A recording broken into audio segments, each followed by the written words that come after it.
Julian sat at his kitchen table, staring at his budget spreadsheet. Again. No matter how many times he adjusted the numbers, it never worked. Groceries bled into rent. Fun money turned into Uber Eats. By the end of the month, his bank account was a mystery. He wasn't irresponsible. He was just using the wrong system. That's when he discovered zero-based budgeting, and everything changed. Welcome to Just Finance, part of the Just Channels network.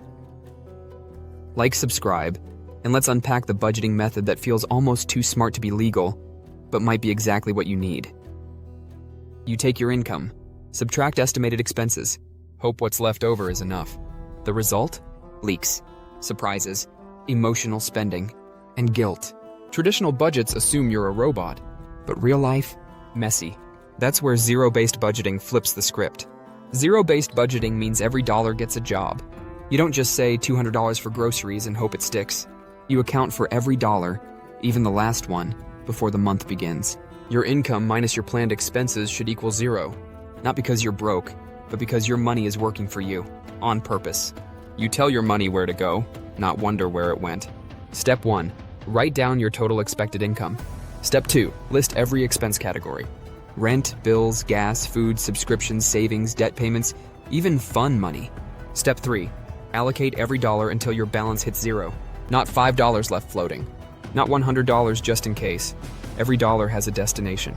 You can use a spreadsheet, a budgeting app like YNAB or Monarch, or just a notebook. Here's the twist. Zero-based budgeting feels almost like hacking the system.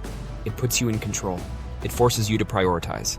And best of all, it stops you from overspending because it already accounted for your needs before the temptation hits. It's budgeting without guilt. Clarity without chaos. And when your friends are overdrafting, you're moving with precision. Julian didn't become a millionaire overnight, but within 3 months, he paid off his smallest credit card, saved $300 in emergency funds, stopped arguing with himself over every expense. The difference wasn't the money. It was the method. Small shifts lead to big control. You don't have to use zero-based budgeting forever. Just try it for 1 month. See how it feels to know exactly where your money's going. It might feel illegal at first, like you unlocked something too smart to be real. But it's real, and it works. Drop a comment. Have you ever tried zero-based budgeting, or do you swear by a different system? If this helped, hit like and subscribe to Just Finance, part of the Just Channels network, for weekly financial clarity, smart money habits, and budgeting tips that actually work in real life. Thanks for watching, and I'll see you in the next one.